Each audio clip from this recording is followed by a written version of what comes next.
Hi friends, welcome back to perfect study channel. दोस्तों, हमारे daily English के जो नए पैटर्न क्वेश्चंस वाली सीरीज़ है उसके थर्ड डे के वीडियो में आप सभी का स्वागत है। दोस्तों, इसके पहले हमने जो डे 1 और डे 2 के वीडियोस बनाए हैं वो वीडियोस अब यदि आपने नहीं देखे हैं तो उसके प्लेलिस्ट का जो फ्लैश ऑप्शन है मैं यहाँ पर दे रहा हूँ, तो उसमें आप देख सकते हैं। आज थर्ड डे के वीडियो में हम पैराग्राफ कंप्लीशन का जो नया पैटर्न का क्वेश्चन है उस पे ऊपर क्वेश्चंस लेंगे। तो दोस्तों, आप यदि हमारे चैनल पर पहली बार आए हैं इसे ज़रूर से सब्सक्राइब कर लीजिए और उसके बगल में जो बेल आइकॉन है उस पर ज़रूर क्लिक करिए ताकि आने वाले हर दिन के वीडियोस के नोटिफिकेशंस आपको ईमेल और मोबाइल दोनों पर मिलते रहें। चलिए स्टार्ट करते हैं। तो ये आज का जो ये क्वेश्चन का टॉपिक है ये है paragraph completion.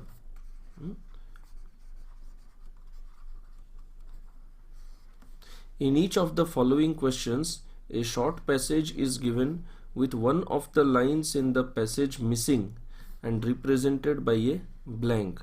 Select the best out of the four options answer choices given to make the passage complete and coherent. Coherent means logically complete and sound. तो एक पैसेज रहेगा, छोटा पैसेज, और उस पैसेज में एक लाइन मिसिंग होगा। वो लाइन कोई भी पोजीशन का हो सकता है, स्टार्टिंग में या मिडिल में या एंड में, और वो लाइन को हमें ऑप्शन से फिलअप करना है ताकि वो क्या हो, कंप्लीट तो हो ही, केवल कंप्लीट नहीं, लॉजिकली कंप्लीट। मतलब लॉजिक से उस पैराग्राफ में उस लाइन के द्वारा एक सेंस होना चाहिए, या जो थीम है उसमें कंटिन्यूटी होनी चाहिए, उसका जो जो फ्लो चल रहा है वो उसी फ्लो में आगे बढ़ना चाहिए, कुछ इलॉजिकल नहीं होना चाहिए। चलिए फर्स्ट क्वेश्चन लेते हैं, नंबर 1। तो देयर इज अ ब्लैंक, सबसे पहले ब्लैंक है। For a global product strategy to work, a company's customer base would have to be using the product और service under essentially similar circumstances, demanding similar और even identical functional properties. तो कह रहे हैं for a global product strategy to work. अच्छा, एक चीज ध्यान रखिए, या तुरंत पहले और तुरंत बाद में जो वर्ड्स आते हैं वो बहुत ज्यादा इंपॉर्टेंट होते हैं। ये कनेक्टर्स है इस ब्लैंक के साथ जो कनेक्ट करेंगे। तो इसके बाद कह रहे हैं for a global product strategy to work. इसका मतलब ये हुआ कि इस ब्लैंक में जो बात किया गया होगा वो किसी ग्लोबल प्रोडक्ट स्ट्रेटेजी के बारे में होना चाहिए, क्योंकि उसीलिए उस ब्लैंक के तुरंत बाद जो थीम है ग्लोबल प्रोडक्ट स्ट्रेटेजी का वो कंटिन्यू हो रहा है। ठीक है, तो फॉर ग्लोबल प्रोडक्ट स्ट्रेटेजी कैसे वर्क करेगी? A company's customer base would have to be using the product और सर्विस। कंपनी का जो कस्टमर बेस है, उसके जो कस्टमर्स है, उन्हें वो प्रोडक्ट या उस सर्विस को यूज करना होगा, इस्तेमाल करना होगा। कैसे करना होगा? अंडर एसेंशियली सिमिलर सर्कमस्टेंसेस, समान सर्कमस्टेंस या सिचुएशंस में यूज करना होगा। डिमांडिंग सिमिलर और इवन आइडेंटिकल फंक्शनल प्रॉपर्टीज, मतलब ग्लोबली जहां भी यूज हो रहा है प्रोडक्ट उसमें कस्टमर्स डिमांड करेंगे सिमिलर प्रॉपर्टीज, एक ही तरह के प्रॉपर्टीज, या आइडेंटिकल मतलब बिल्कुल समान। The global product if suitable, अगर वो ग्लोबल प्रोडक्ट जो है वो सूटेबल है, allows a company to source across different locations, अलग अलग जगह से प्राप्त किया जा सकता है। And to transship products from different plants, एक प्लांट से दूसरे अलग अलग जगह से शिपिंग किया जा सकता है, एज लॉजिस्टिक्स और इन्वेंट्री सिचुएशंस डिमांड इट, मतलब कि जहां पर स्टॉक ज्यादा है वहां से शिप किया जा सकता है। ये सब इसके कॉन्सेप्ट है। अब हमें ये ब्लैंक भरना है। तो पहले मैंने आपको बताया कि ब्लैंक के तुरंत पहले और तुरंत बाद में जो वर्ड्स होते हैं वो बहुत इंपॉर्टेंट होते हैं, लेकिन ये कोई ऐसा रूल नहीं है कि जो हमेशा ही या 100% इसी वर्ड को लेके ही कनेक्शन हो जाए। सबसे इंपॉर्टेंट बात है पैराग्राफ के थीम जो है, क्या मेन टॉपिक है, क्या थीम है, वो आपको समझ में आना चाहिए। किस कॉन्टेक्स्ट में बात की जा रही है, क्या टोन में बात किया जा रहा है, ये सब समझ में आना चाहिए। तो यहाँ कह रहे हैं ग्लोबल प्रोडक्ट स्ट्रेटेजी किसी कंपनी की यदि हो और उसे वर्क करना हो उस स्ट्रेटेजी को, तो वो ये सिचुएशंस में वर्क करेगा। ठीक है, ये पहला ऑप्शन देखते हैं। Global products also demand largely standardised plant configurations, something not many firms have achieved.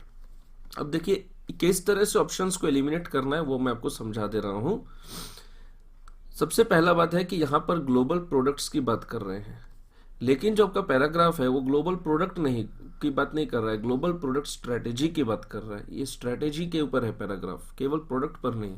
Number 1। Number 2, यहाँ कह रहे हैं ग्लोबल प्रोडक्ट्स ऑल्सो।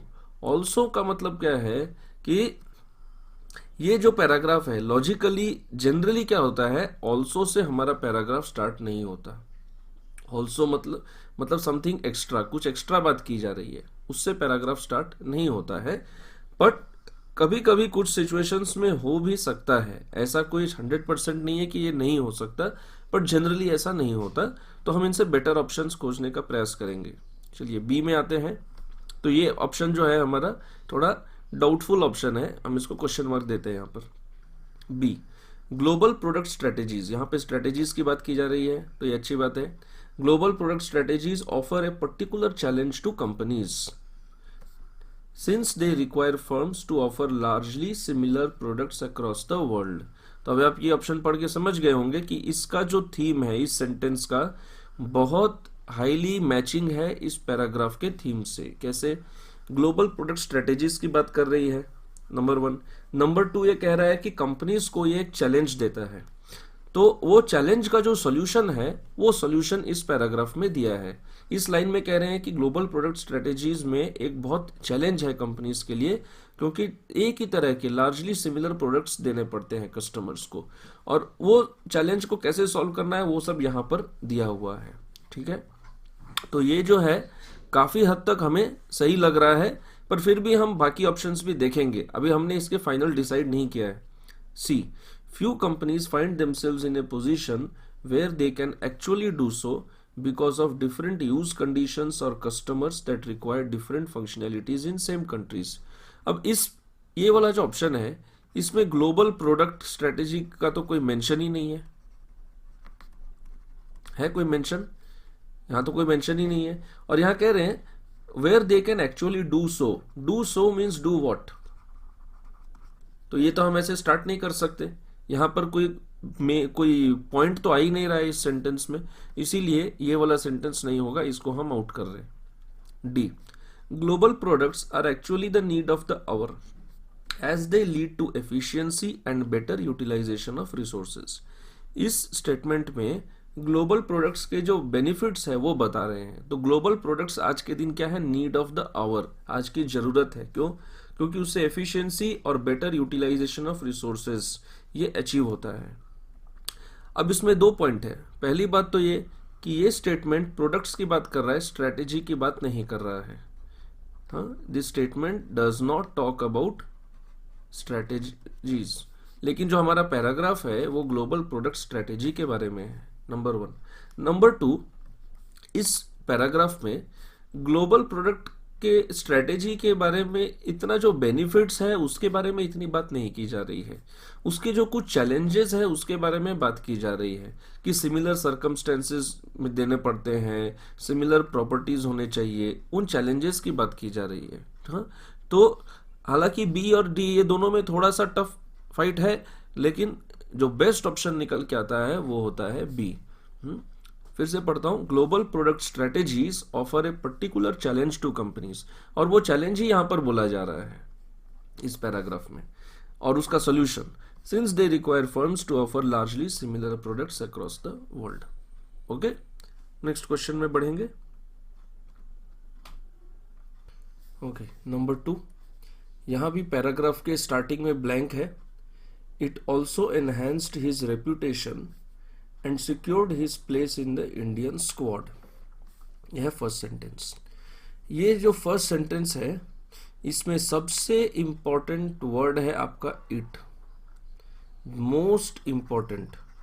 ये ध्यान रखिए, मैं आपको आगे समझाता हूं। ये जो वर्ड है ये आपका आंसर लेकर आएगा, और सेकंड मोस्ट इंपॉर्टेंट वर्ड है ये ऑल्सो। ये दोनों वर्ड बहुत इंपॉर्टेंट है, it also. Enhanced his reputation मतलब उसके रेप्यूटेशन को बढ़ा दिया, and secured his place in the Indian squad. Indian team में उसे जगह मिल गई।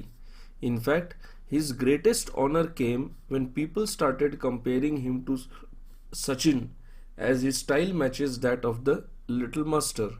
तो उसका सबसे बड़ा ऑनर उसके लिए क्या हुआ कि लोग उसे सचिन से कंपेयर करने लगे, क्योंकि लिटिल मास्टर के स्टाइल से उसका स्टाइल मैच करता था। His success as an opener forced the selectors to rearrange the batting order. तो ओपनिंग बैट्समैन के रूप में वो इतना सक्सेसफुल हुआ कि सिलेक्टर्स को बैटिंग ऑर्डर वापस से अरेंज करना पड़ा। यह है थीम। अब हम इसके ऑप्शंस देखते हैं। Number A, he has been hailed as the new little master. अब देखिए यहाँ पर आपको थोड़ा ग्रामर का कॉन्सेप्ट लगाना है। ये स्टेटमेंट को यदि हम स्टार्टिंग में डालते हैं तो इसका स्टार्टिंग किससे होता है? ही से, right? He has been hailed as the new little master. अब इसके बाद जो अगला सेंटेंस आएगा वो किससे स्टार्ट होता है? इट। ही का सेंटेंस और इट का सेंटेंस कनेक्ट नहीं हो सकता। यदि ये सेंटेंस स्टार्टिंग में होता he has been hailed as the new little master, तो ये सेकंड सेंटेंस भी ही से ही स्टार्ट होना चाहिए था। पर यहाँ कह रहे हैं इट ऑल्सो एनहेंस्ड। इट मतलब किसी चीज के बारे में बात की जा रही है, किसी इंसान के बारे में यहाँ पर बात नहीं हो रही है। इट ऑल्सो एनहेंस्ड, हालांकि इंसान है इस पैराग्राफ के थीम में, लेकिन इसका पहला स्टेटमेंट जो होगा उसका स्टार्टिंग किसी ही से नहीं हो सकता, क्योंकि सेकंड इसमें इट आ रहा है। वो इट उस चीज को रेफर कर रहा है पहले वाले सेंटेंस में। So this will be grammatically wrong. Second, his on field histrionics have been written about a lot. एक नया वर्ड है हिस्ट्रियोनिक्स। हिस्ट्रियोनिक्स का मतलब होता है ड्रामेटिक और इमोशनल बिहेवियर, ड्रामेटिक वे में बिहेव करना। So his on field histrionics have been written about a lot. हाँ, अच्छा, अब हिस्ट्रियोनिक्स की बात कर रहे हैं, ठीक है। हैव बीन रिटन, हैव मतलब यहां पर क्या हो जाता है? प्लूरल। तो ये यदि हैव बीन यदि प्लूरल है तो यहां पर इट नहीं होके क्या होना चाहिए था? दे। तो कनेक्शन बैठ सकता था, ठीक है। यहां पर चूंकि हैव बीन बोल रहे हैं तो हैव यहां पर प्लूरल कनेक्शन होना चाहिए दे, जो कि यहां पर है नहीं, ठीक है। ये भी करेक्ट नहीं होता है। Third, it was this innings that announced the arrival of Sehwag. तो ये किसी ऐसे इनिंग्स के बारे में बात हो रही है जिसमें सहवाग आ गए इंडियन क्रिकेट टीम में। तो इट यहां पर देखिए इट से स्टार्ट हो रहा है, इट वॉज दिस इनिंग्स, और इसके बाद भी किस में कंटिन्यू हो रहा है? It also enhanced his reputation. मतलब उस इनिंग्स के परफॉर्मेंस ने सहवाग के रेप्यूटेशन को बढ़ा दिया और इंडियन स्क्वाड में उसे जगह मिल गई। तो ये काफी हद तक सही लग रहा है, इस पे प्रॉपर कनेक्शन आ रहा है। अब डी देखते हैं। He was the 11th Indian player to score a century on debut. He was the 11th Indian player, ही कह रहे हैं, तो मैंने पहले ही कहा ही के स्टेटमेंट के बाद में इट का कोई कनेक्शन नहीं बन सकता, इट इज नॉट पॉसिबल। तो ये वाला भी रॉन्ग हो जाता है। इसका मतलब करेक्ट ऑप्शन निकल के आता है सी। ओके, चलिए नेक्स्ट क्वेश्चन देखेंगे। Okay, third, none has manage to broaden the base of its economy. किसी भी तरीके से इकोनॉमी का जो बेस है वो बड़ा नहीं हो पाया। Each continues to be dominated by a single commodity. हर इकोनॉमी में एक ही जो कमोडिटी है या एक प्रोडक्ट है वो पूरी तरह से उस इकोनॉमी पर हावी है। Poppy in the case of Afghanistan, तो अफगानिस्तान की इकोनॉमी मेनली पॉपी पर डिपेंडेंट है। Cotton in Pakistan, Pakistan economy is mainly dependent on cotton. Oil in Saudi Arabia and Iran, in countries की इकोनॉमी मेनली ऑयल डिपेंडेंट है। और लास्ट में ब्लैंक है। चलिए ऑप्शन ए लेते हैं। This has led to an economy focused on these products and the country's capital and resources are concentrated in their trade. अच्छा, काफी कुछ सही लग रहा है, लेकिन इसे ध्यान से देखते हैं। दिस हैज लेड मतलब क्या? ये जो हर कंटिन्यू इकोनॉमी में एक एक कमोडिटी जो डोमिनेट कर रहा है, इस ट्रेंड के बारे में बात कर रहे हैं। This has led to an economy focused on these products, तो ये पार्ट तो ठीक है, इकोनॉमी इन एक एक प्रोडक्ट के ऊपर फोकस्ड है। एंड द कंट्रीज कैपिटल, अच्छा, अब जब द कंट्री बोल रहे हैं तो इसका मतलब क्या है? Particular country. आपने पढ़ा है आर्टिकल्स में A and the country's capital, particular country. यहां पर किस पर्टिकुलर कंट्री की बात हो रही है? यहां पर हर कंट्री के एक इकोनॉमी में एक एक प्रोडक्ट का बताया जा रहा है जो उसे इकोनॉमी को डोमिनेट कर रहा है। किसी पर्टिकुलर कंट्री की बात कर रहे हैं यहाँ पर नहीं, लेकिन यहाँ कह रहे हैं and the country means which country, वो पता नहीं हमको, तो इसीलिए ई ऑप्शन आपका हो जाएगा डाउटफुल ऑप्शन।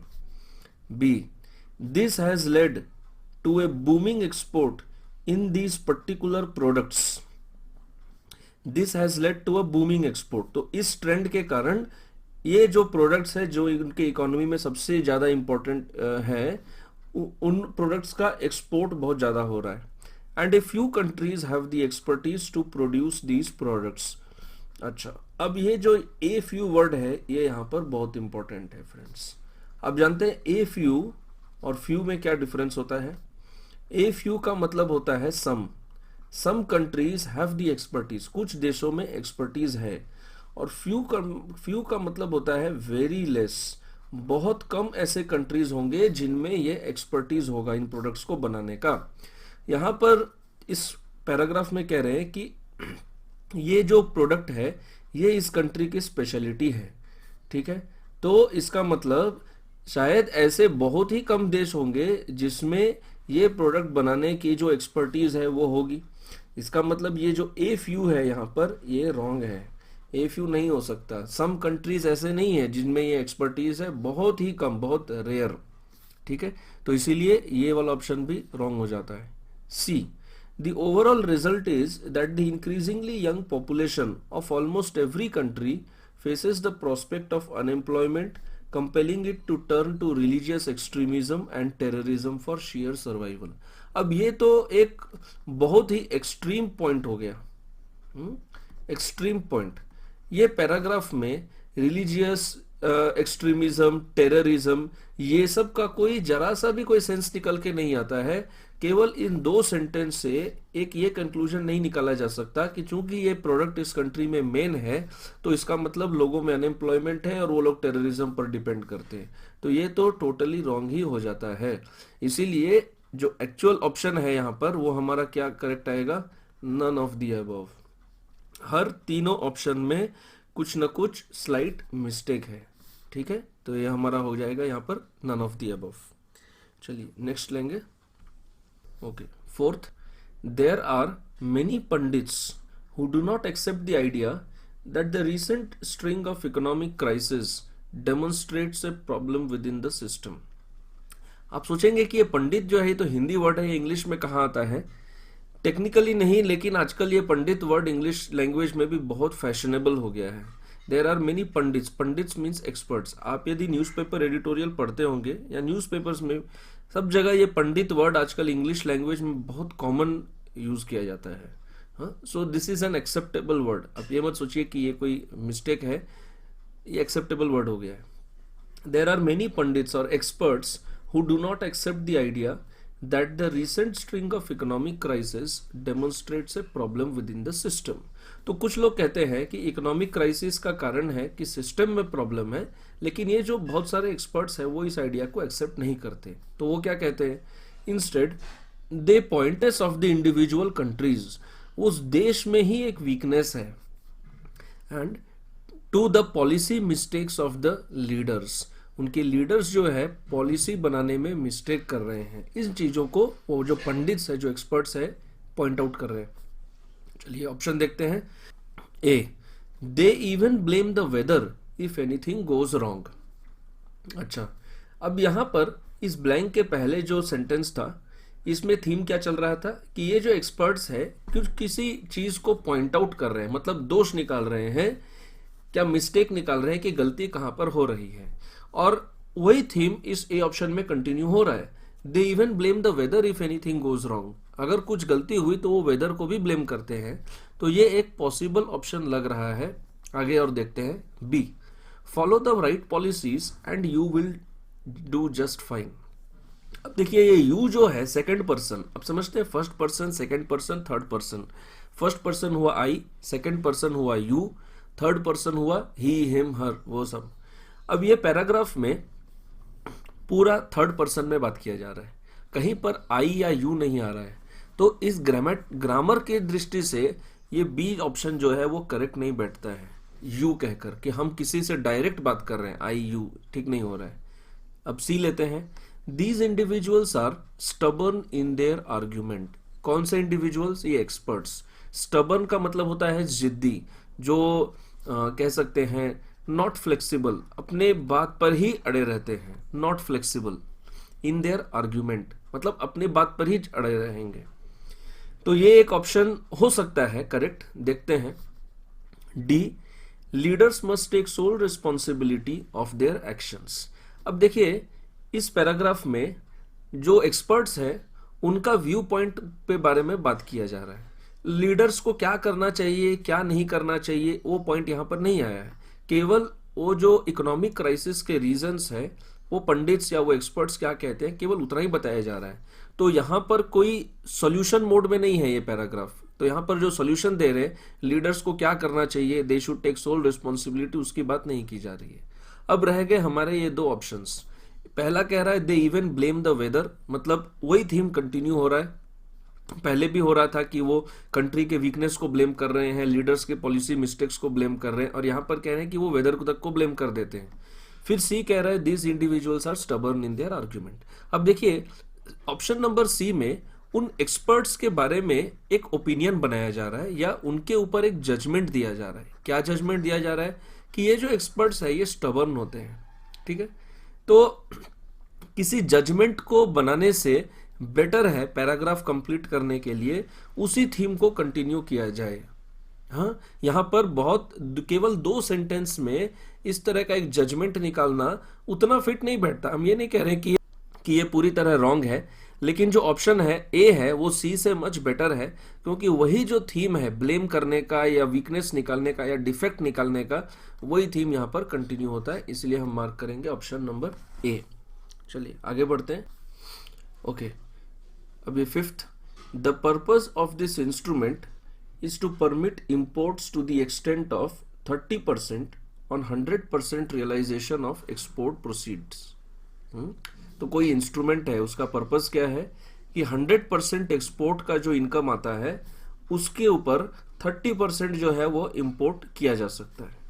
फिर एक ब्लैंक है, trade policy has streamlined various procedures for the grant of advance licences as also permit imports via even scrip rules. कि ट्रेड पॉलिसी ने बहुत सारे प्रोसीजर्स को सुधार दिया है जिसमें कि एडवांस लाइसेंसेस मिले और उसमें इंपोर्ट भी हो सके स्क्रिप रूल्स के द्वारा। अब देखते हैं ये ब्लैंक में क्या क्या हो सकते हैं। Number A, the new trade policy is aimed to cut down administrative control. ठीक है, तो नया ट्रेड पॉलिसी, एक तो यहां पर देखिए प्रॉब्लम है ये new word, the new trade policy, लेकिन यहाँ पे इसके आगे जो कंटिन्यू हो रहा है वहां कोई न्यू का मेंशन नहीं आ रहा है, तो ये एक थोड़ा प्रॉब्लम है।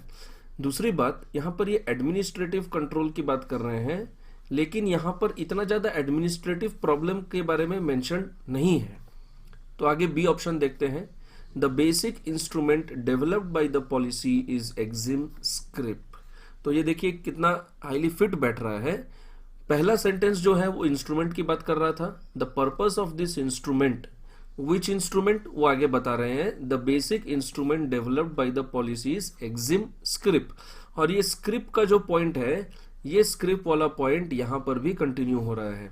ट्रेड पॉलिसी है streamline procedures for grant of advance licence and permit import via even scrip rules.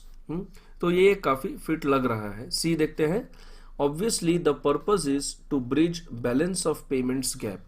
अब यहां पर अचानक से देखिए बीच में सरप्राइजिंगली इस तरह से कोई पर्पस का मेंशन तो आ नहीं सकता।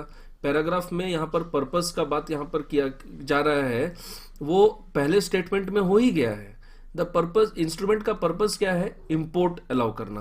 तो अब फिर से नेक्स्ट सेंटेंस में अचानक से और ऑब्वियसली द पर्पस कैसे कहेंगे, ऑब्वियसली द पर्पस जो है वो तो पहले बोल ही दिए हैं, तो ये क्लियरली रॉन्ग हो जाता है। तो यहाँ पर जो बी ऑप्शन है वो हमारा बिल्कुल सही बैठ रहा है। बेसिक इंस्ट्रूमेंट, इस इंस्ट्रूमेंट का यहाँ पर एक्सप्लेनेशन है, क्या इंस्ट्रूमेंट है, एक्जिम स्क्रिप, और एक्जिम स्क्रिप का जो मेंशन है वो 3rd लाइन में भी है। तो हमारा ऑप्शन यहाँ पर हो जाता है बी। ठीक है, तो फ्रेंड्स ये 5 क्वेश्चन जो थे पैराग्राफ कंप्लीशन के ऊपर हमने ट्राई किया इसको डिटेल में एक्सप्लेन करने का। आई होप आपको ये पसंद आया होगा। यदि ये वीडियो आपको पसंद आया है तो जरूर से इसे नीचे लाइक कर लीजिए और हमारे चैनल को सब्सक्राइब करिए। उसके बगल में जो बेल आइकॉन का नोटिफिकेशन है उसे क्लिक कर लीजिए, ताकि आने वाले जो आपके इंग्लिश के डेली वीडियोस है, सभी न्यू पैटर्न के क्वेश्चंस उसमें कवर किए जाएंगे, उन सब का नोटिफिकेशन आपको मिलता रहेगा। आप अपने फ्रेंड्स के साथ भी इसे शेयर करिए ताकि उनको भी इसका पूरा बेनिफिट मिले। कमेंट बॉक्स में हमें अपना फीडबैक दीजिए कि आपको वीडियो कैसा लगा, आप किस तरह के आगे वीडियोस चाहते हैं, वो हमें लिख कर बताइए। डिस्क्रिप्शन बॉक्स में हमारे फेसबुक ग्रुप का, फेसबुक पेज का और हमारा ईमेल आईडी भी उसमें मेंशन किया हुआ है। आप हमें अपना कोई भी क्वेश्चन ईमेल कर सकते हैं। फेसबुक ग्रुप ज्वाइन कर वहाँ पर भी आप पोस्ट कर सकते हैं। ठीक है, तो अगले वीडियो डे 4 के नए पैटर्न के क्वेश्चंस वाले वीडियो में आपसे मिलेंगे। अभी तक के लिए धन्यवाद, बाय बाय।